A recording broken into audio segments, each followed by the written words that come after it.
Good morning. तो आज अपने को इनऑर्गेनिक केमिस्ट्री में डिस्कस करना है हाइड्रोलाइसिस रिएक्शन। देखो हाइड्रोलाइसिस रिएक्शन क्या होती है, ये एक तरह की सब्स्टिट्यूशन रिएक्शन ही होती है। क्या होती है? एक तरह की सब्स्टिट्यूशन रिएक्शन जो अपन ने पढ़ी थी, वो सब्स्टिट्यूशन रिएक्शन का एक पार्ट है हाइड्रोलाइसिस। लेकिन नाम से शो हो रहा है हाइड्रो। इसका मतलब ये हो गया कि सब्स्टिट्यूशन रिएक्शन है, उनमें जो रिप्लेसमेंट या जो सब्स्टिट्यूशन होगा वो किसका होगा? एक्वा मॉलिक्यूल का होगा। यानी रिप्लेसमेंट किसका होगा? H2O का, या OH माइनस हाइड्रोक्सो का होगा। इसको अपने को पता है, अपन कोऑर्डिनेशन केमिस्ट्री में एक्वा बोलते हैं और OH माइनस अपने पास में इसको हाइड्रोक्सो बोलते हैं। तो जो भी सब्स्टिट्यूशन होगा वहां पर पर्टिकुलर लिगेंड फिक्स हो गया। इतनी देर तो लिगेंड कोई भी हो सकता था। Ml6 में अपन Ml6 से Ml5 बनाते थे, फिर Ml6 बनाते थे। वहां पर कोई सर्टेन नहीं था, अपन ने एक्स वाई और जेड इस तरह से कुछ ले रखा था। अब यहाँ निश्चित हो गया कि जो सब्स्टिट्यूशन होना है वो किसका होना है, या तो H2O का होना है या OH माइनस का होना है। ठीक है। अब देखो सबसे पहले जो अपन डिस्कस करेंगे कि H2O का जब सब्स्टिट्यूशन होगा उसको तो अपन क्या बोलेंगे, और जब अपने पास में OH माइनस का सब्स्टिट्यूशन होगा तब अपन उसको क्या बोलेंगे। सबसे पहले अपन डिस्कस करें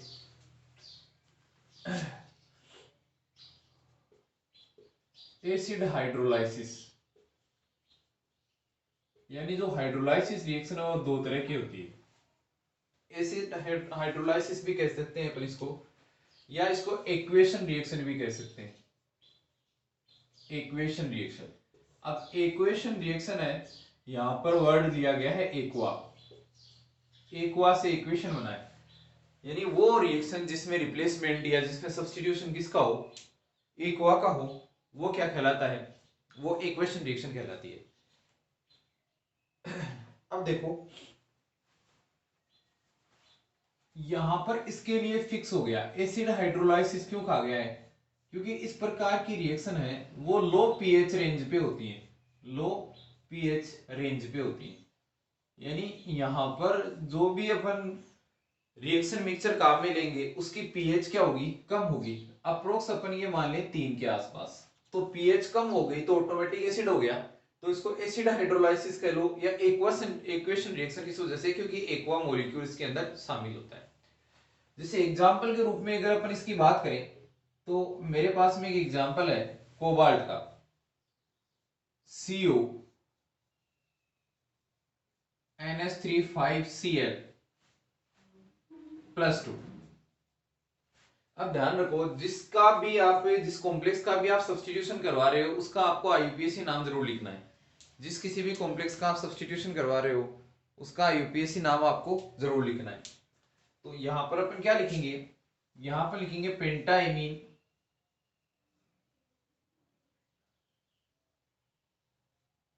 पेंटाइमीन क्लोरो, कंटिन्यू लिखोगे भाई, क्लोरो कोबाल्ट थर्ड आई, कोबाल्ट थर्ड आई। तो इस कॉम्प्लेक्स में अपन क्या कहेंगे, अगर मैं इसकी रिएक्शन एक H2O के साथ में करवाता हूं तो ये H2O क्या कर देगा? Cl को रिप्लेस कर देगा। इसका मतलब क्या हुआ है? CO NH3 5 और यहां पर आ जाएगा H2O +2 और यहां से क्या हट गया? Cl minus. अब एक ध्यान रखना, +2 नहीं, यहां आएगा +3 क्योंकि ऑक्सीडेशन स्टेट में कोई चेंज नहीं आना। वजह क्या है? H2O न्यूट्रल लिगेंड है तो अपने आयन का कोई कंट्रीब्यूशन नहीं देगा, तो यहां पर +3 होगा। अब इसका नाम भी जरूर लिखोगे आप, क्या लिखोगे? पेंटाइमीन। अब आप ये मत समझना कि पेंटा में पी पहले आ रहा है, क्योंकि ये पेंटा डाई ट्राई इनका अल्फाबेटिक ऑर्डर नहीं देखा जाता, पर्टिकुलर लिगेंड के नाम का अल्फाबेटिक ऑर्डर देखा जाता है। पेंटाइमीन एक्वा कोबाल्ट थर्ड आयन। ठीक है। यहां पर पीएच रेंज अपने को कहा कि पीएच किसके आसपास होनी चाहिए? पीएच 3 के आसपास होनी चाहिए। इस वजह से ये क्या हो गया? एसिड हाइड्रोलाइसिस हो गया। अब मैं मान लो इसी कॉम्प्लेक्स को दूसरा एक एग्जांपल के रूप में और ले, मेरे पास में यहाँ पर CONH3 5 की जगह कितने 4, और इसको मैं एक Cl2 कर देता हूं, ठीक है। यहाँ पर क्या होगी +1, भाई CO थर्ड कंडीशन में लेनी है तो यहाँ पर भी CO थर्ड कंडीशन में ही होगी। आप लोग चार्ज यहाँ पर खुद सेटिस्फाई कर सकते हो, कौन सा चार्ज आएगा वो डिपेंड करता है कि अंदर किस टाइप के लिगेंड है। दो एनायनिक लिगेंड है तो इस तरह की ऑक्सीडेशन स्टेट निकालना आप लोगों को आता होगा। अक्स NH3 का 0 प्लस 1 Cl का माइनस, तो -2 = 1। ये जो यहाँ पर जो भी चार्ज आता है वो कॉम्प्लेक्स का चार्ज इक्वल के अपन RHS साइड में लिखते हैं, तो अक्स = अपने पास में क्या आएगा 3। ये मैनर है ऑक्सीडेशन स्टेट निकालने का। यहाँ पर भी आपको IUPAC नाम वही लिखना है। अब आगे बढ़े अपन, अगर मान लो पहली टाइप अपन ने एसिड हाइड्रोलाइसिस की है तो इसका एग्जांपल मैं बेस हाइड्रोलाइसिस के रूप में लेना चाहूंगा। बेस हाइड्रोलाइसिस,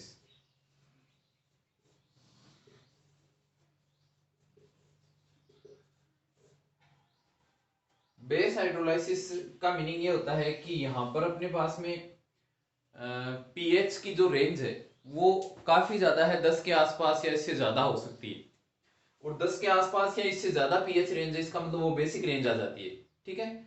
अब देखो आगे बढ़े कि मेरे पास में मान लो एक इस तरह का कॉम्प्लेक्स है CONH3 5Cl, वही कॉम्प्लेक्स अपन ने लिया है, +2 हो गया और OH माइनस। यहां पर रिप्लेसमेंट किसका हो गया CONH3 5OH +2 plus Cl minus. अब यहां पर ये वाली जो रिएक्शन है वो एसिड हाइड्रोलाइसिस कहलाएगी, एसिड हाइड्रोलाइसिस रिएक्शन कहलाएगी। और ये वाली रिएक्शन कौन सी कहलाएगी बेस हाइड्रोलाइसिस रिएक्शन कहलाएगी, बेस हाइड्रोलाइसिस। अलग अलग कॉम्प्लेक्स के रूप में अपन ने इनको लिखा है। अपन 1 बाय 1 डिस्कस करते हैं कि एसिड हाइड्रोलाइसिस पर्टिकुलर कॉम्प्लेक्स में कैसे देखते हैं ऑक्टाहेड्रल फील्ड में। तो पहले अपन हेडिंग डालेंगे जो काफी बार एग्जाम में पूछा गया है, क्या है acid hydrolysis reaction of 6 coordinated cobalt second का जो कॉम्प्लेक्स है उसको अपन डिस्कस करेंगे। ऑलमोस्ट ये मानो आप।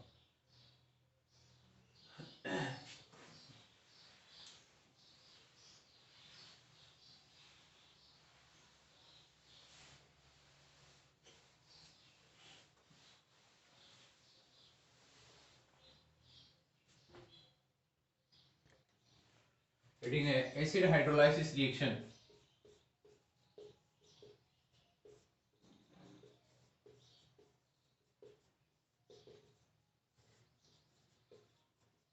acid hydrolysis reaction of 6 coordinated complex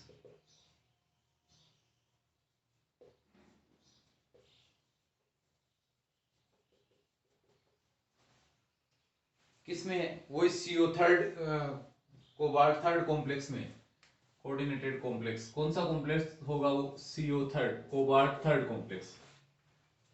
जैसे मैं आपसे एक बात कहूं कि अभी अपन ने ऊपर देखा एसिडिक कंडीशन में या पीएच रेंज लो पर जो H2O का अपने रिप्लेसमेंट H2O ने किसी दूसरे लिगेंड का रिप्लेसमेंट करवाया, वहां पर आप लोगों ने एक बात ऑब्जर्व की होगी कि जैसे मान लो अपने पास में है CONH3, मैं उसी बात को लेता हूं यहाँ पे Cl2 प्लस की फॉर्म में ले लो। अगर यहाँ पर कोई भी जैसे हेलाइड ले आप, मैं एक्स कह देता हूँ कोई लिगेंड के रूप में, ठीक है, और यहाँ पर ये +2, बट ये ध्यान रखना अक्स जो है वो एनायनिक लिगेंड ही है और हेलाइड ही मान के चलो इसको, ठीक है। तभी CO थर्ड ऑक्सीडेशन स्टेट में होगा, यहाँ पर ये कोई न्यूट्रल लिगेंड नहीं है। अब एक बात ध्यान रखो कि अपन ने जब भी H2O के साथ में रिएक्शन करवाई है, एक बात साधारणता ऑब्जर्व हुई, क्या चाहे OH माइनस की प्रेजेंस में रिएक्शन करवाओ चाहे H2O, यानी एक्वा रिप्लेस करे या हाइड्रोक्सी रिप्लेस करे, यहाँ पर रिप्लेसमेंट सिर्फ किसका होता है लिगेंड अदर देन एमीन और इट्स डेरिवेटिव।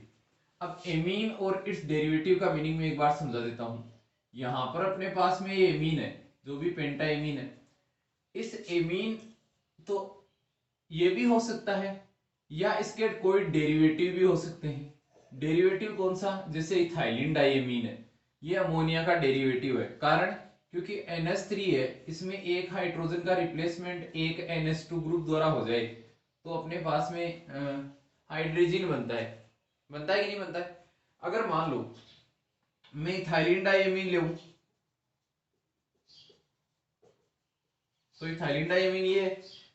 अब मैं क्या कह रहा हूं कि यहां पर मेटल के साथ में ये बाइडेंटेड लिगेंड की तरह बिहेव करेगा, दो डोनर एटम है ना? तो या तो अमोनिया हो या इसका कोई एक डेरिवेटिव की फॉर्म हो, वो अगर यहाँ पर लिगेंड के रूप में हो तो वो कोबाल्ट के साथ में स्ट्रांगली बॉन्डेड होते हैं, वो कभी भी H2O के द्वारा रिप्लेस नहीं होंगे। H2O के द्वारा रिप्लेस होने वाला कौन सा है? अक्स है ना, जो लूजली बॉन्डेड होता है। तो अपन क्या बोलेंगे, CO NH3 यहाँ पर H2O आ जाएगा, ये +3 हो जाएगा यहाँ पर प्लस एक्स माइनस, क्योंकि CO थर्ड ही रहता है। अब मैं आपसे जो बात कहना चाह रहा हूं, मैं ये स्टेटमेंट कर सकता हूं क्या कि H2O है या हाइड्रोलाइसिस है, रिएक्शन है, उसमें H2O द्वारा जो लिगेंड रिप्लेस हो रहा है वो अमोनिया और उसके डेरिवेटिव रिप्लेस होने की टेंडेंसी कम होती है या इनकी रेट ऑफ रिएक्शन कम होती है। बाकी दूसरा जो काउंटराइन के रूप में प्रेजेंट रहता है, एनायनिक लिगेंड के रूप में कोई लिगेंड उपस्थित होता है कोऑर्डिनेशन स्पेयर में, वो जल्दी रिप्लेस होता है। वो क्या होता है? जल्दी, उसकी रेट ऑफ रिएक्शन क्या होती है? ज्यादा। अब देखो, एक स्टैंडर्ड एक्वस सॉल्यूशन की बात करता हूं तो वहां पर वाटर की कंसंट्रेशन फिक्स होती है। ये अपन ने छोटी क्लासों में पढ़ रखा है कि वाटर की कंसंट्रेशन स्टैंडर्ड कंडीशन में फिक्स होती है। H2O की कितनी होती है? 55.5 m अपन मोलरिटी के रूप में लेते हैं। अब मैं इसी इक्वेशन को लिखता हूं, किसकी एक काइनेटिक्स बनाता हूं इसकी, तो रेट किसके, रेट डायरेक्टली प्रोपोर्शनल इनके होगी, ठीक है, और रेट इनके डायरेक्टली प्रोपोर्शनल होगी रिएक्टेड स्पीशीज की। तो प्रोपोर्शनलिटी का साइन हटाया, कांस्टेंट आ गया, तो एक बनेगा अपने पास CONH3 अक्स +2 और यहां पर H2O। अब ये देखा गया कि H2O की कंसंट्रेशन में चेंज किया गया, और H2O की कंसंट्रेशन में चेंज किया गया तो रेट ऑफ रिएक्शन में कोई चेंज नहीं हुआ। होना तो ये चाहिए था कि H2O की कंसंट्रेशन को इंक्रीज करते हैं तो रेट ऑफ रिएक्शन भी क्या होनी चाहिए? इंक्रीज। लेकिन H2O की कंसंट्रेशन में चेंज करने पर किसी तरह की रेट ऑफ रिएक्शन में ऑब्जर्वेबल चेंजेस नहीं आए। इस वजह से क्या कहा गया कि H2O की जो कंसंट्रेशन है वो डेफिनेट है, कांस्टेंट है, और उसको कितना माना गया है? उसको माना गया है 55.5, ये कांस्टेंट वैल्यू हो गई। इसके अलावा इसमें वाटर की कंसंट्रेशन में कोई चेंज नहीं किया जा सकता। अब इसका मतलब आपसे कोई कहे कि बताओ इस रिएक्शन की ऑर्डर बताओ, तो आप क्या बताओगे? ऑर्डर क्या होती है कि जो रेट इक्वेशन होती है, रेट लॉ होता है, उसमें कंसंट्रेशन की पावर होती है, वो ऑर्डर होती है। अब ध्यान रखना, ये कंसंट्रेशन की पावर नहीं है, ये अपने कॉम्प्लेक्स ले रखा है, ये अपने क्या ले रखा है? कॉम्प्लेक्स। ये कंसंट्रेशन है, ये कंसंट्रेशन है, तो इसकी पावर 1 होगी। ध्यान रखना, +2 नहीं करना, +2 कॉम्प्लेक्स का चार्ज है, यहां पर कंसंट्रेशन की पावर ये है, तो इसका मतलब यहां पर ऑर्डर क्या हो गई? 1। ऑर्डर क्या होगी? रेट इक्वेशन या रेट लॉ में जो कंसंट्रेशन की पावर होती है वो अपने पास में क्या होती है? ऑर्डर होती है, ठीक है। तो इस तरह से अपन एसिड हाइड्रोलाइसिस को एक्सप्लेन कर सकते हैं 6 कोऑर्डिनेटेड सिस्टम में। जब एसिड हाइड्रोलाइसिस है तो तय है अपने को H2O लेना है, H2O की कंसंट्रेशन फिक्स है, इसका मतलब रेट इक्वेशन में ये अपना किसी तरह का कोई कंट्रीब्यूशन शो नहीं करती। अगर इसकी रेट ऑफ रिएक्शन में चेंज करते हैं तो या इसकी कंसंट्रेशन में चेंज करते हैं तो रेट ऑफ रिएक्शन में कोई चेंज नहीं ऑब्जर्व होता, तो अपन ने कंसंट्रेशन को फिक्स माना। चलो, अब अपन factor affecting rate of reaction को डिस्कस करते हैं। Factor affecting rate of reaction, factor affecting में पहला फैक्टर है effect of charge on the complex. Effect of the charge on the complex, इसकी एक थ्योरी अपने निकल के आती है। कौन सी थ्योरी? कि डाइवेलेंट मोनोक्लोरो कॉम्प्लेक्स है। डाइवेलेंट मोनोक्लोरो कॉम्प्लेक्स का मीनिंग क्या हो गया कि अपने पास में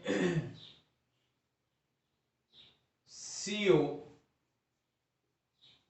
NH3 Cl, ये हो गया मोनोक्लोरो, एक ही क्लोरीन होना चाहिए। डाइवेलेंट का मतलब कितने चार्ज होना चाहिए? +2। और एक अपने पास में होता है मोनोवेलेंट डाइक्लोरो कॉम्प्लेक्स, और मोनोवेलेंट डाइक्लोरो कॉम्प्लेक्स को अपन ये कहेंगे CONH3 डाइक्लोरो Cl2 और ये प्लस।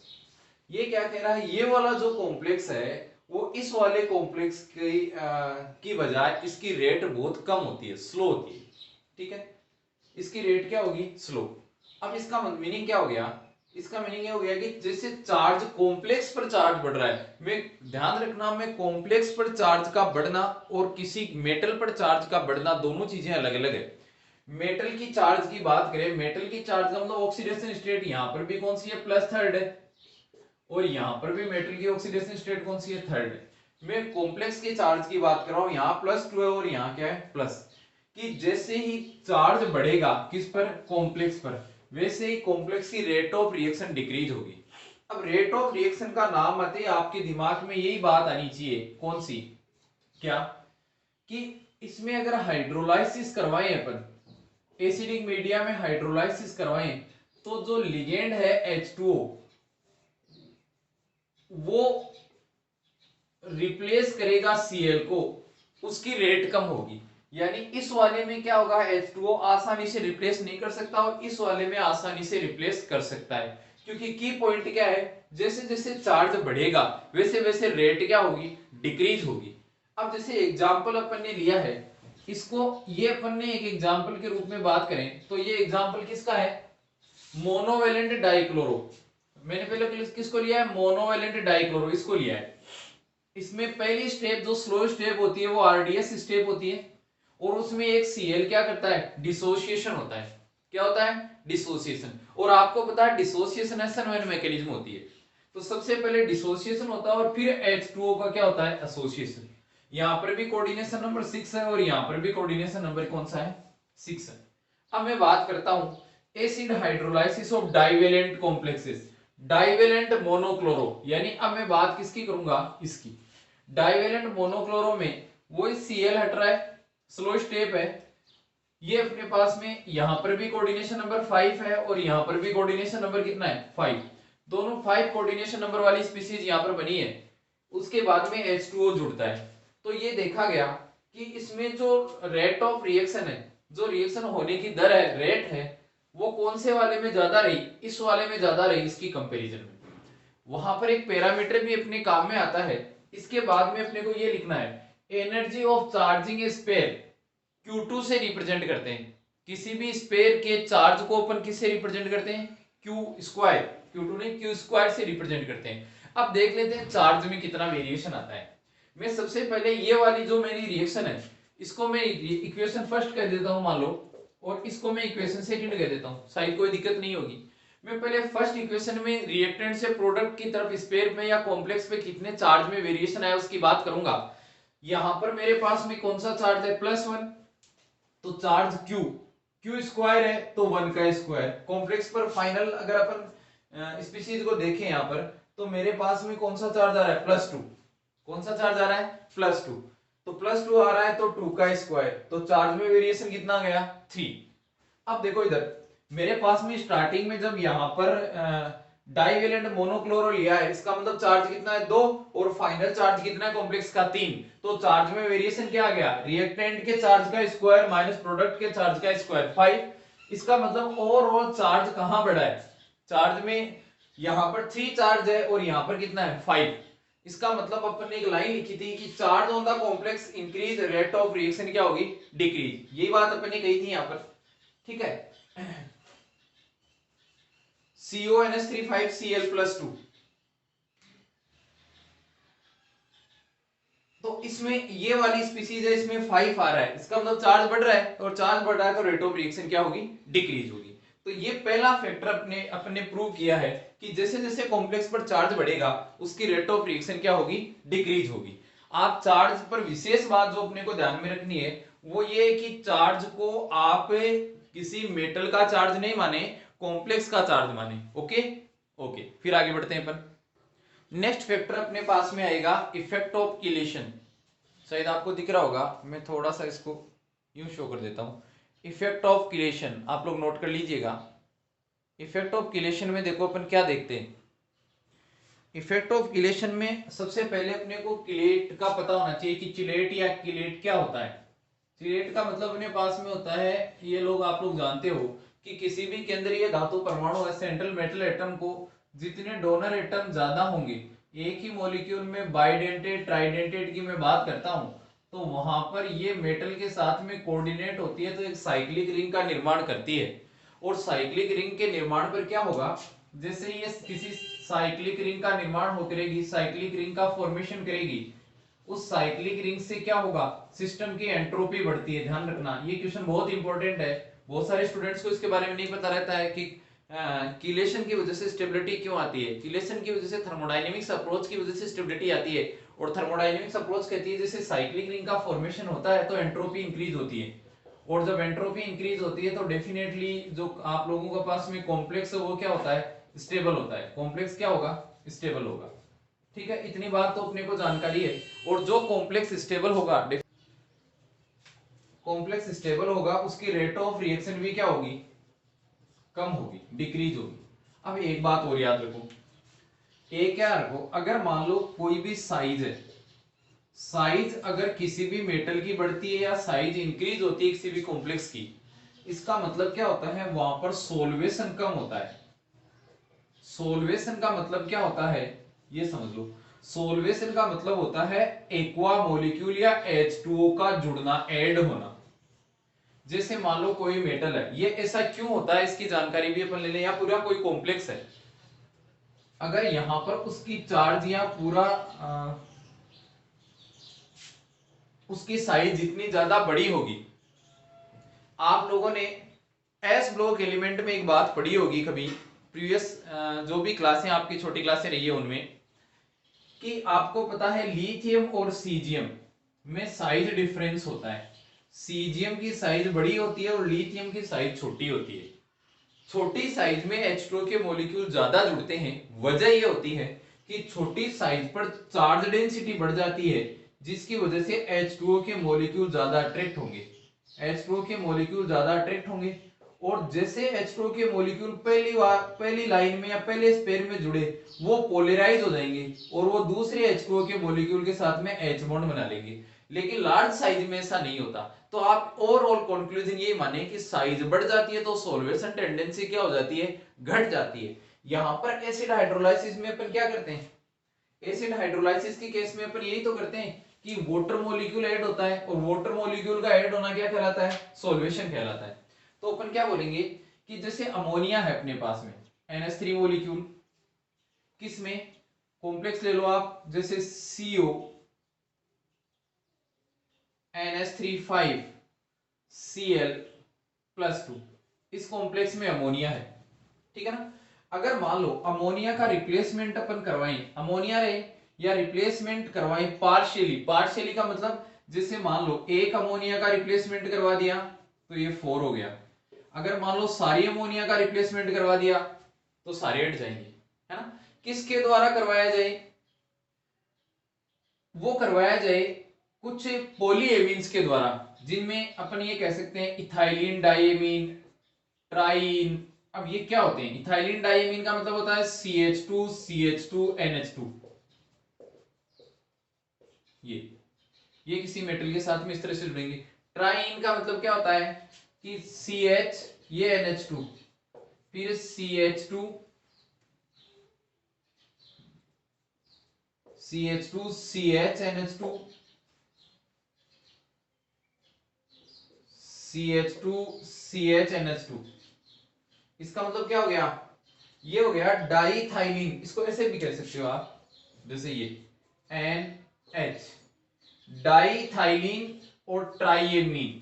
तो ट्राइन को क्या बोलते हैं, डाइथाइलिन ट्राइएमीन। तो 3 डोनर एटम हो गए, इसका मतलब साइज बढ़ती जा रही है। तो ये कह रहा है कि किसी भी कॉम्प्लेक्स में अमोनिया को पार्शियल, यानी मान लो एक दो अमोनिया को हटाए तो यहाँ NH3 आ गया, और दो की जगह इथाइलिन डाइएमीन आ गया और Cl आ गया। समझ में आ गई। या यहां पर ये 3 ग्रुप वाला कोई आ गया, ठीक है ना, 3 हटाए 2 बचे और एक ये आ गया। इसका मतलब क्या हो गया, अगर ऐसा कर देते हैं तो अपने पास में जो मॉलिक्यूल है वो हेवी हो जाता है, और वहां पर H2O मॉलिक्यूल जुड़ने की टेंडेंसी कम हो जाती है। ठीक है ना। अब यहां पर हुआ क्या वास्तव में, इथाइलिन डाइएमीन आ गया, मतलब चिलेशन हुआ है, और चिलेशन से अपने को पता है स्टेबिलिटी आती है। और अगर स्टेबिलिटी आ गई, किसी कॉम्प्लेक्स में स्टेबिलिटी आ गई, तो वो लिगेंड का रिप्लेसमेंट नहीं करेगी। इसका मतलब जो एसिड हाइड्रोलाइसिस है उसकी रेट क्या हो जाएगी, कम हो जाएगी। तो ये था अपने पास में इफेक्ट ऑफ किलेशन। फिर आगे बढ़ते हैं। नेक्स्ट अपने पास में फैक्टर है effect of substitution, third factor कह लो, effect of substitution on ethylene diamine. काफी अच्छा फैक्टर है ये।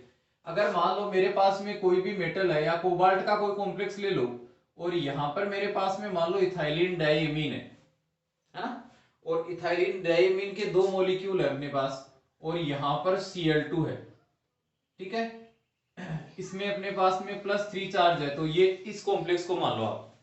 अब इथाइलिन डाइमीन को अगर मैं लिखता हूं तो अपने को पता है इस तरह से लिखते हैं CH2, ये CH2, ये NH2, ठीक है, इस तरह से लिखते हैं। ओके, अब एक बात आपको ध्यान से समझनी है, कौन सी वाली, कि मैंने ये कहा कि इथाइलिन डाइमीन में एक हाइड्रोजन का रिप्लेसमेंट में कर देता हूं, किससे, एक CH3 से। किससे कर देता हूं, एक CH3 से कर ले अपन इथाइलिन डाइमीन का कोई भी। अब मान लो मैंने यहां से हाइड्रोजन हटाया और इसकी जगह CH3 जोड़ दिया, तो CH3CH, ये CH2 और ये NH2 और यहां पर NH2 हो गया, ये मेटल के साथ में इस तरह से जुड़ेगा। अब जैसे जैसे हम हाइड्रोजन को हटाते जाएंगे वैसे वैसे सिचुएशन क्या रहेगी कि ये जो यहां पर लिगेंड था, इस लिगेंड की तुलना में ये वाला लिगेंड क्या बन गया, बल्कि बन गया। बल्कि बन गया या स्ट्रेंड हो गया। स्ट्रेंड का मीनिंग क्या होता है, स्ट्रेंड का मतलब होता है ये बहुत ज्यादा और क्राउडेड हो गया, अपन ये कह सकते हैं। अब देखो अपन क्या कहेंगे, अब अपन एक बात करेंगे, क्या कि यहां पर अपने पास मान लो कोई भी रिएक्शन करवा रहे हो आप, SN1 रिएक्शन करवा रहे हो, और SN1 रिएक्शन कौन सी होती है, डिसोसिएशन रिएक्शन होती है, ठीक है, डिसोसिएशन रिएक्शन, ठीक है। अब कोई दिक्कत नहीं है, आप इसको ले, अपन ने लिया CO, En2 और Cl2+। अब यहां पर है क्या वास्तव में, और इथाइलिन डाइमीन को मैंने क्या कर रखा है, रिप्लेस कर रखा है, यानी इसको कॉम्प्लेक्स की फॉर्म में बना लो कि ऐसे अपने लिया CO, इथाइलिन डाइमीन कितने, 2, ये NH2, ये NH2, इस तरह से अपन ने लिया है। दूसरा NH2 और ये NH2, इस तरह से अपन ने लिया है। यहां पर ये है। अब मैंने क्या किया, ये CH था, यहां CH3 लगा दिया, ये CH था, यहां CH3 लगा दिया, ये CH2 में से एक एक हाइड्रोजन का रिप्लेसमेंट करके मैंने CH3 ग्रुप लगा दिया, और दो क्या है, दो CN है जिनको ऐसे लगा दो। ये लोकटाइडल शेप तो हो गई, लेकिन ये लिगेंड क्या हो गया, बहुत हेवी हो गया, भारी हो गया। अब SN1 में क्या होता है, आपको पता है पहले डिसोसिएशन होता है। पहले डिसोसिएशन मान लो पहले Cl हटेगा। अब Cl जैसे ही हट रहा है, इसका कोऑर्डिनेशन नंबर कितना है, कोऑर्डिनेशन नंबर 1 2 3 4 5 6, जितने कोऑर्डिनेशन बोर्ड बने हुए वही कोऑर्डिनेशन नंबर होता है। पहले Cl हटा, यहां से Cl हटते ही अपने पास में सिचुएशन क्या हो गई, ये CO आ गया, यहां पर NH2, बाकी जो ग्रुप है उसमें कोई चेंज नहीं है। यहां पर भी अपने पास में CH, ये NH2, ये NH2, ये CH है, इस पे CH3 लगा हुआ, ये CH है, इस पे CH3 लगा हुआ, ये एक Cl। ये सिचुएशन होगी। इसका मतलब ये हो गया कि यहां पर अपने का दो तरह की पॉसिबिलिटी हो सकती है, TPP की फॉर्म में हो सकती है या स्क्वायर पाइरामिडल की फॉर्म में हो सकता है। कोऑर्डिनेशन नंबर कितना हो गया, 5। अब ध्यान से सुनना मेरी बात, जो मैं अब कहने जा रहा हूं कि यहां पर अपने पास में और क्राउडिंग थी, स्टेरिक हिंड्रेंस ज्यादा था, रिपल्सिव स्ट्रक्चर बनी थी अपने पास में, तो इसकी पोटेंशियल जो रिपल्सन ज्यादा होता है, क्यों होता है, क्योंकि क्राउडिंग ज्यादा है, मॉलिक्यूल एटम्स पास पास है, रिपल्सन ज्यादा होगा। स्टेरिक स्ट्रक्चर होने की वजह से पोटेंशियल एनर्जी की वैल्यू क्या होगी, बहुत ज्यादा, और पोटेंशियल एनर्जी की वैल्यू ज्यादा होगी तो स्टेबिलिटी क्या होगी, डेफिनेटली कम होगी। अब यहां पर देखो, जैसे Cl हटा, इसका मतलब इसकी क्राउडिंग कुछ कम हुई है, क्राउडिंग कम हुई है, कोऑर्डिनेशन नंबर 5 बना है। इसका मतलब यहां से यहां ये अपने पास में स्लो स्टेप थी, कौन सी स्टेप थी, स्लो स्टेप। और आपको पता है कोई भी रिएक्शन हो रही है उसमें रेट ऑफ रिएक्शन किस बात पे डिपेंड करती है, कि स्लो स्टेप में जो जो पार्टिसिपेट कर रहा है वो अगर फास्ट आगे की तरफ बढ़ेगा, इसका मतलब रेट ऑफ रिएक्शन बढ़ेगी। अब आप बताओ, यहाँ पर क्राउडिंग ज्यादा है, Cl हटेगा, ये बनेगा, तो ये वाला कंपाउंड कोशिश नहीं करेगा क्या कि मैं जल्दी से स्टेबल बनूं, इस वजह से जैसे ये फटाफट Cl को रिप्लेस करेगा और ये बनाएगा, ये बनाएगा, मतलब SN1 रिएक्शन आसानी से प्रोसीड होगी, तो रेट ऑफ रिएक्शन यहाँ पर क्या होगी, बढ़ेगी, किसमें, इथाइलिन डाइएमीन में अगर अपन सब्स्टिट्यूशन कर दें तो SN1 रिएक्शन क्या होगी, फास्ट होगी, क्योंकि वो डिसोसिएटिव मैकेनिज्म है। और फास्ट होने का कारण ये है कि Cl के हटने से उसमें स्टेरिक हिंड्रेंस कम होता है और क्राउडिंग कम होती है। इसी के साथ में दूसरा एग्जांपल अगर अपन डिस्कस करना चाहें, कौन सा, जैसे मान लो मैं SN2 की बात करूं, क्योंकि फैक्टर सब्स्टिट्यूशन रिएक्शन में तो SN1 और SN2 दोनों आ जाती है। तो यहां पर अपन SN2 को डिस्कस करें तो देखो किस तरह से बता सकते हैं। SN2 में भी सेम कंडीशन है कि मेरे पास में वो CO है, ये NH2 है, CH2, ये CH2, यहां पर NH2 सेम, ये CH2, ये CH2, ऐसे ही किया गया है। अब देखो यहां पर Cl Cl है, मान लो यहां पर कोई भी लिगेंड आया, एक्वा आया, कोई भी अक्स लिगेंड आया या कोई वाई लिगेंड आया। अब वाई लिगेंड आता है तो आपको पता है SN2 मैकेनिज्म, इसमें स्लो स्टेप यही होती है, स्लो या RDS स्टेप। इसमें क्या होता है, इसमें आपको पता है एसोसिएशन होता है।